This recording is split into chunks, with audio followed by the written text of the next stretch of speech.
At the Golden Magnolia Awards ceremony, Ethan Carter was on stage presenting the award I was about to receive. As I walked toward him to take the trophy, he took a deliberate step back and leaned into the microphone. In a clear, steady voice, Ethan said, "This is a special day, and before we continue, there's something I need to say." The entire room went quiet.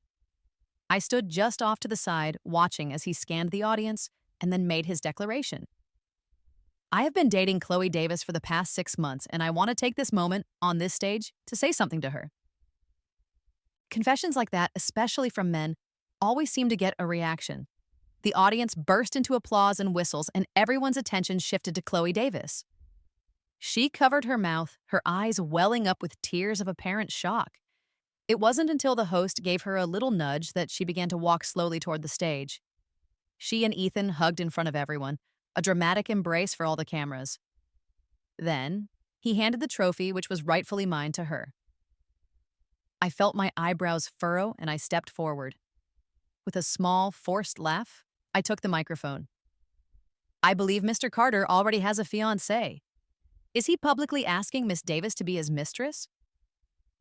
The applause died instantly. Chloe froze on the spot, looking completely shaken. Ethan's face darkened. "Those are just silly traditions from our parents' generation. Who really believes in arranged marriages anymore?" I looked at his smug expression and couldn't help but laugh, a cold, sharp sound. "Well then, I wish you both a long and happy marriage with many children." I dropped the microphone and turned to walk away, leaving the trophy behind. I knew the entertainment reporters would have plenty to write about tonight. On stage, the host called out in an awkward voice, "Amelia Hayes, your trophy." I glanced back with a smile and said, "It's all yours." I was certain Ethan wouldn't have been able to pull this off without the host's cooperation. Award shows run on a very tight schedule, and for a host to lose control so completely, it had to be planned. He could keep the trophy. Maybe it would be a good souvenir for him. I sat back down in my seat, no longer paying attention to whatever the host was saying. I quietly took out my phone and sent a message to my family, letting them know what Ethan had just done. Since he had publicly dismissed our engagement as some old-fashioned joke, I figured he wouldn't be needing any more support from my family. Ethan's family was barely considered third tier in the city. If it weren't for the decades-long friendship between his grandfather and mine, Ethan Carter would never have been named my fiancé in the first place. He had enjoyed all the privileges that came with our family's backing, and now, believing he had become successful on his own, he chose to throw it all away. It was almost funny. After the ceremony, I left with my agent Maya, who was absolutely furious. "Ethan did that on purpose," she seethed. "Did he forget this was a live broadcast? He completely ruined what should have been a perfect moment for you." I patted her on the shoulder. "This is a golden opportunity," I told her. "Start the PR push immediately. I want Ethan Carter to end up on his knees, begging me for forgiveness." The engagement was already over in my mind. I was not going to stand for his betrayal. My cousin Maya stared at me in disbelief. "Are you serious?" "Absolutely," I said. A grin spread across her face as she pulled out her phone. "Got it. I'll handle it right now." She had been with me since the start of my career and knew Ethan as well as anyone. Clips from the awards were already spreading like wildfire online. There was Ethan Carter making his grand romantic gesture, and a blushing Chloe Davis standing beside him. They beamed as reporters swarmed them outside the venue, posing together as if they were the main characters in a fairy tale. I wondered how Ethan was planning to explain all this when he got home. I gave him one last cold look before getting into my car and driving away. I had only been home for a short time when Ethan showed up at my door with his parents. His face was red and swollen, his shirt was wrinkled, and strangely, he had thorny branches tied across his shoulders. I suppose this was his version of a dramatic apology. "Amelia," his mother, Mrs. Carter, said, rushing over to grab my hand. Ethan wasn't thinking clearly today. It was all that Chloe Davis's fault. She seduced him, and he just lost his mind for a moment. "Please, can you find it in your heart to forgive him?" I almost laughed. Ethan is a grown man. Are we supposed to believe that Chloe Davis just snapped her fingers and he magically lost all ability to think for himself? That he had no control over his actions when he made that announcement on a live broadcast watched by millions? He didn't just embarrass himself, he tried to humiliate me. I kept a pleasant smile on my face and looked toward my parents. My mother was the first to speak. "That's not the right way to put it," she said calmly. "Ethan and Chloe may have been seeing each other for 6 months, but before that, our daughter Amelia was engaged to him." She looked directly at Mrs. Carter. "By any reasonable measure, Chloe Davis is the other woman. Your son publicly paraded his mistress and tried to shame his fiancée." Mrs. Carter's face hardened. She turned to Ethan and, feigning anger, said, "You brat, get over here and apologize this instant." But Ethan just lifted his chin defiantly. "I did nothing wrong. Marriage should be about love, not some outdated arrangement made by our elders. I don't believe in it. If you try to force me, I'd rather leave the family altogether." He turned to look at me. "Amelia Hayes, you were raised in the modern world just like me. Why are you clinging to such old-fashioned ideas?" His words made Mrs. Carter's face turn white with rage. Mr. Carter, Ethan's father, raised his hand and gave him a light smack on the back of the head. "That's enough out of you," he said, shaking his head. "If you can't speak properly, then stay quiet." My mother offered a polite, cold smile that didn't reach her eyes. "Well, in that case, let's just call off the engagement. We can exchange the betrothal gifts and go our separate ways." My father nodded in agreement. "Yes, young people have their own ideas now. Forcing them to be together would only lead to more problems." My parents had known for a while that Ethan was not the right match, and they believed a love that had to be fought for wasn't worth having. They certainly weren't going to let me lower myself by competing with Chloe Davis for a man like him. "If this one isn't right, there will be another," my mother added. "Then it's settled. But let me be clear, once this engagement is officially broken, our families will have no further contact. Any business collaborations between us end today." That was our position. My parents just wanted to resolve this quickly and cleanly without seeing me dragged into a messy public drama. It was simply beneath us. Mrs. Carter seemed to mistake our calm demeanor for weakness. She immediately pulled out their family's betrothal gift, a clear sign she had come prepared for this outcome. After my mother carefully inspected the token to confirm its authenticity, she returned the jade ornament from our family. Ethan took it and slid it into his pocket. Trying to save face, Mrs. Carter said with a thick-skinned smile, "Well, even if the engagement is off, we can still be friends. I've always thought Amelia was a lovely girl. I cared for her like my own daughter." I gently pulled my hand away from her grasp. "That's very kind of you," I said calmly, "but I already have a mother who loves me. And she taught me that someone who truly cares for you doesn't say nice things to your face while stabbing you in the back." Mrs. Carter's eyes widened. "What kind of child speaks like that?" My mother let out a cold chuckle. "That's just her temper. If it were me, I might have done more than just use words." Mrs. Carter froze, her mouth opening and closing. Before she could say another word, my father spoke firmly. "That will be all. You should go now." Mrs. Carter's anger finally boiled over. "Well, the Hayes family certainly knows how to throw its weight around. Since our partnership is over, I suppose there's no need for us to meet again. Clearly, we were never good enough for your standards." My mother replied without missing a beat. "As long as you understand that." She waved them toward the door, not even bothering to be polite. Perhaps Mrs. Carter truly believed that the few business deals our families shared represented the full extent of our influence. We saw no reason to correct her short-sightedness. There was no point in staying in touch. The butler stepped forward to escort them out. Just before leaving, Ethan turned back to look at me.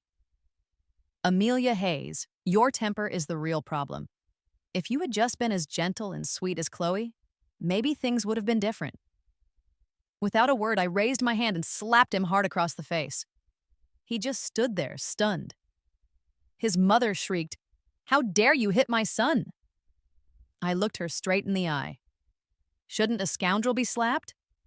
I've been generous enough not to press charges. But if I wanted to, I could release the security footage from this little visit. How long do you think your son's reputation for true love would last after that?" Mrs. Carter went silent instantly. Ethan glared at me, his eyes filled with fury. Amelia Hayes, just you wait, he seethed. In this industry, you don't get to call all the shots. I gave him a soft, mocking laugh and turned away. What could he possibly do? His entire network was built on resources from my family. Let him try. I thought that would be the end of it, but early the next morning, Maya called, her voice sharp with anger. The fantasy drama we were supposed to start filming? You've been replaced. That scumbag Ethan replaced you with Chloe Davis at the last minute. The moment she said it, I knew it was Ethan's doing. He was one of the main investors in that production. I had gone through the entire audition process, discussed the role with the director, and had secured the part fairly. But now, they had swapped me out. Maya was fuming. That bastard. I won't let him get away with this. I'll expose him for the fraud he is. I calmly told her, let her have the role. Every project she touches ends up being a disaster anyway. Chloe Davis had a long history of scandals. She was perfectly capable of ruining her own career without any help from her enemies. Still, in the entertainment industry, people are always waiting to kick you when you're down. Every opportunity is a battle. If I didn't fight for it, someone else would. I wasn't too upset about losing the part, but it was a shame to see a good script go to waste. What I didn't expect was for them to continue pushing my boundaries. Once the production officially announced the casting change, Chloe's fans were ecstatic. Our Chloe is unstoppable, just announced as the girlfriend yesterday, and already her career is taking off. She's so stunning that Amelia Hayes only gets roles because of her wealthy family. I bet she's fuming right now. But my fans weren't about to take that silently. Amelia has been working nonstop for 5 years. Her resume speaks for itself. What has Chloe done? Played the same pitiful character for years. And that face? How many surgeries has she had? Is she on version 3.0 now? Let's hope it doesn't change again by next year, or we'll need a cast list just to recognize her. The fan war quickly escalated, with Ethan's supporters jumping in to stir up more trouble. Our Queen Chloe is the best. Amelia should just leave the industry. The three groups clashed online, and my social media comments were flooded. Seeing how many people were defending me, I posted a single sentence. Taking a break during this gap, rest now, return stronger later. That message seemed to calm things down for a bit. Then, Ethan requested a meeting.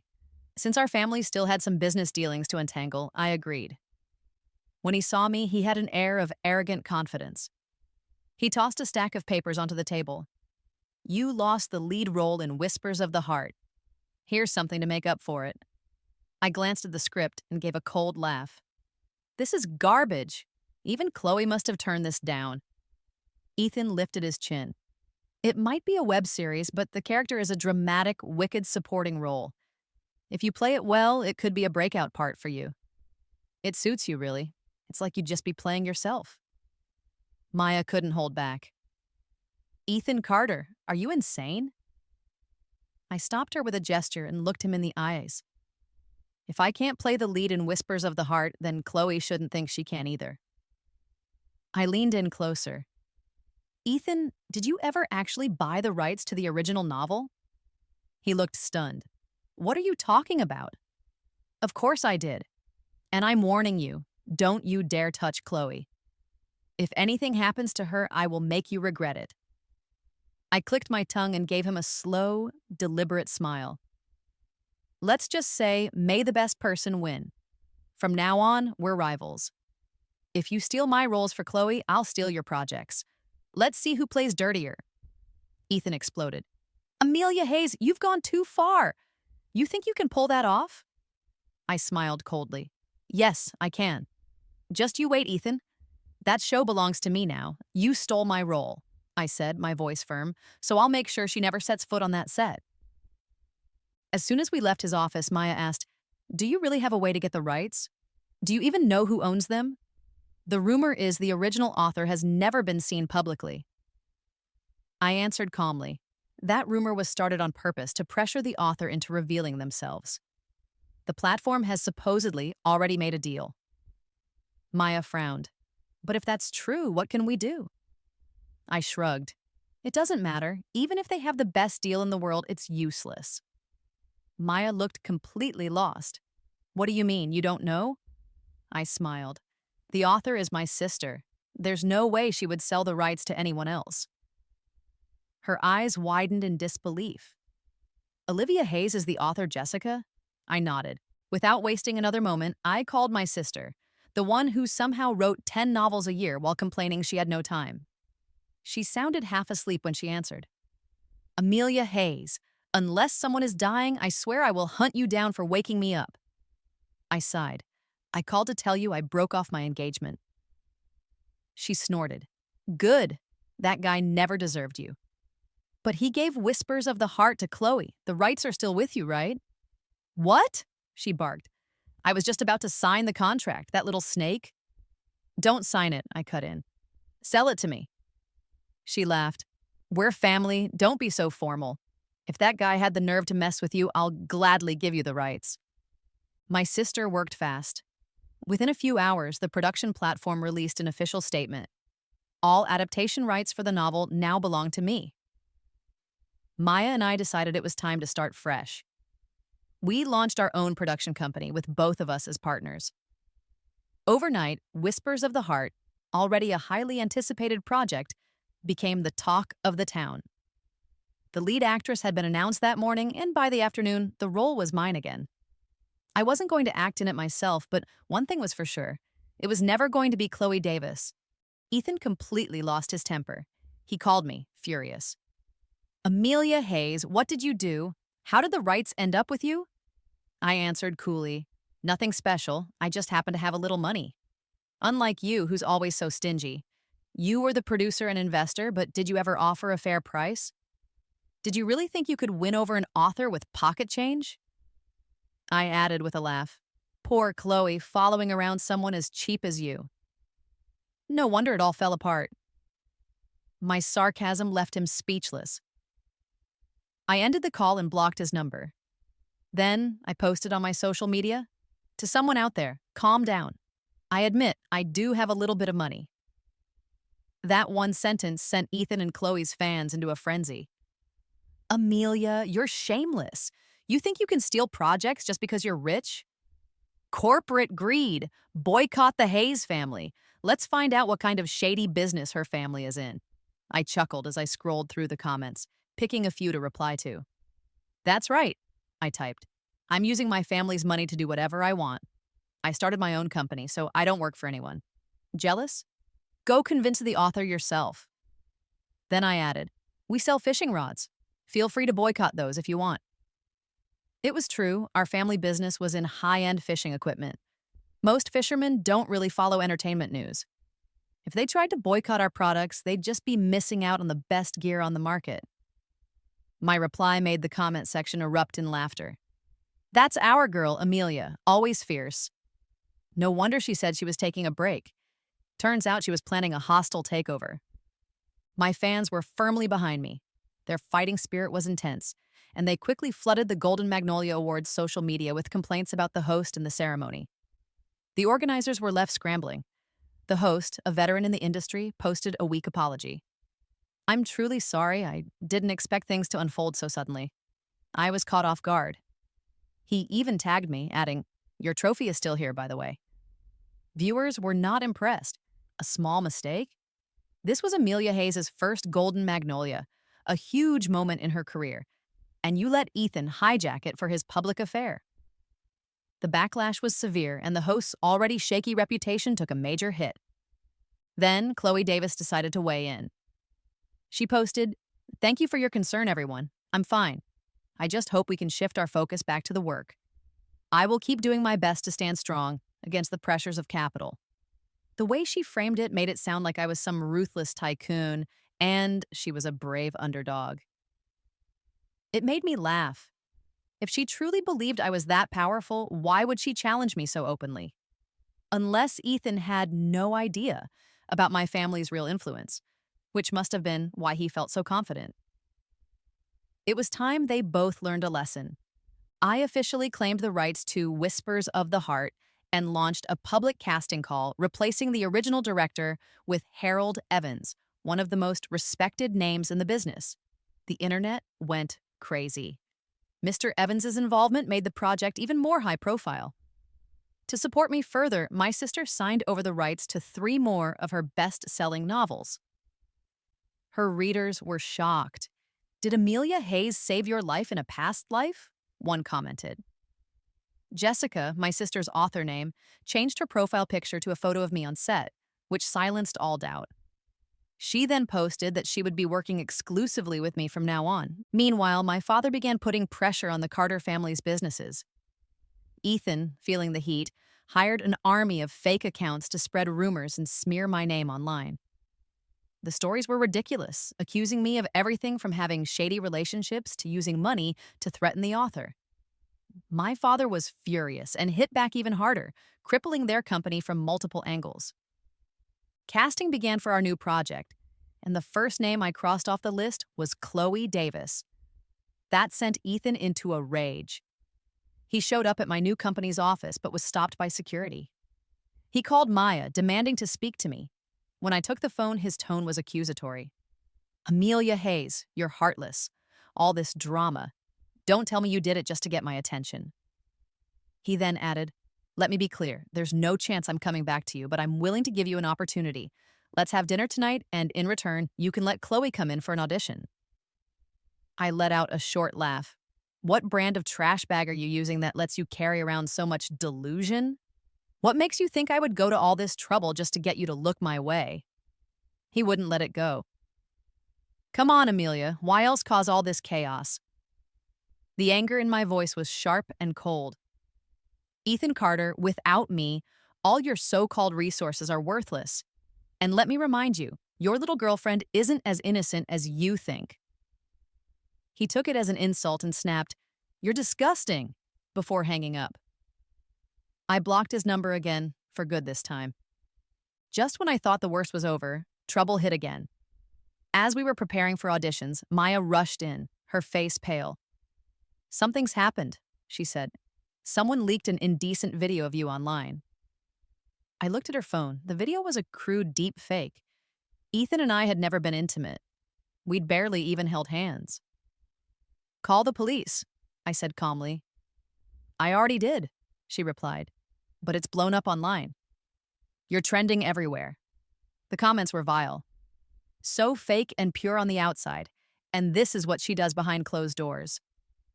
"Nice body, how much for a night?" A hand reached out and took the phone from me. "Stop reading this trash," a calm voice said.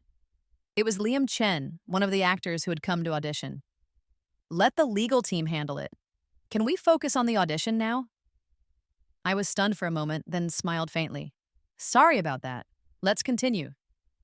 I was not going to let this stop me. After calling the police, I had my company's legal team start tracking down everyone who spread the video. Every single one of them would be sued. I posted a public response. "This is an AI face swap. Anyone with common sense can see it's fake. I've reported it to the authorities, and I will not let those who slander me get away with it." My tough stance worked. Soon, the comment section was filled with apologies, which I ignored. Deleting comments wouldn't save them. Liam Chen left a comment under my post. "Well said. Cyberbullying should never be tolerated." His support opened the floodgates, and many other public figures spoke out for me. That was when the Carter family finally broke. After my father blocked 6 of their major projects, they came knocking again. My mother made them wait. Eventually, Mrs. Carter tried to appeal to her.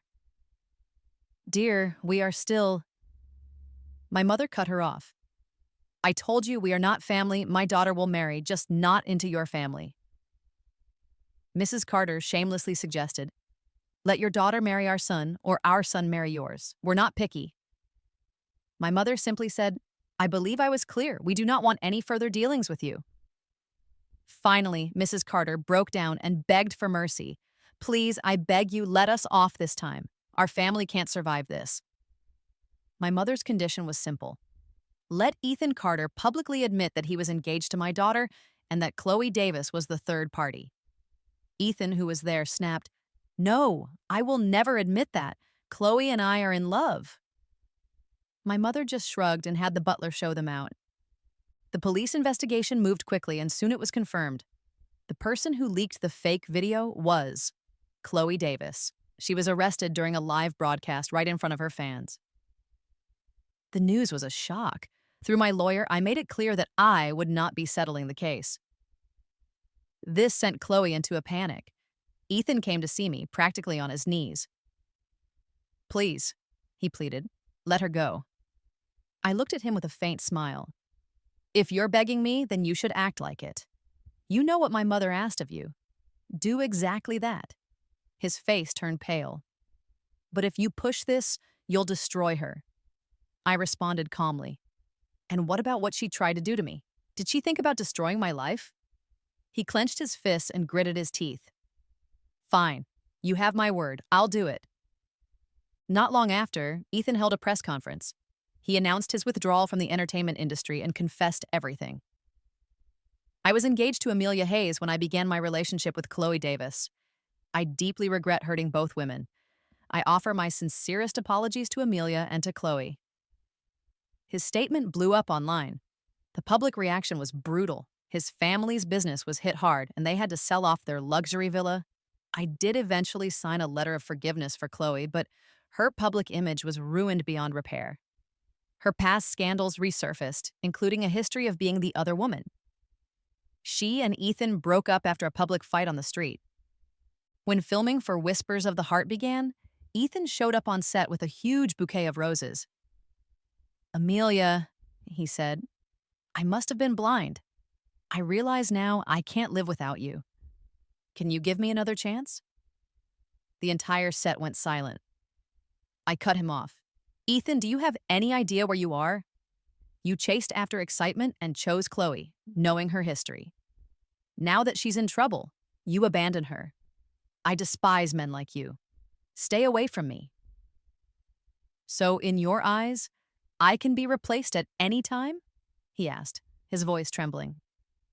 I shook my head. "Of course not. Only someone with character, good looks, and money could stand by my side. You, unfortunately, have none of those things." That was the final blow. He turned and walked away, completely defeated. After that, Ethan never bothered me again. As for Chloe, she tried to use a fake pregnancy to trap him, but his mother put a stop to it, reportedly leading to a messy legal battle. None of it was my problem anymore. Whispers of the Heart began filming. I played a supporting role and served as a producer. A week into filming, my sister Olivia arrived on set, immediately taking charge. The crew was surprised to see how close we were until Maya explained, "They're sisters." Even Liam Chen, our serious male lead, looked stunned. He then smiled playfully. "Looks like I picked the right team. Please give me a role in every show from now on." The whole crew laughed. When the show finally aired, it was a massive success, becoming the #1 show in its time slot. My performance, though in a supporting role, received critical acclaim. I thought back to the awards night, a distant storm I had now sailed past, leaving all the chaos far behind me.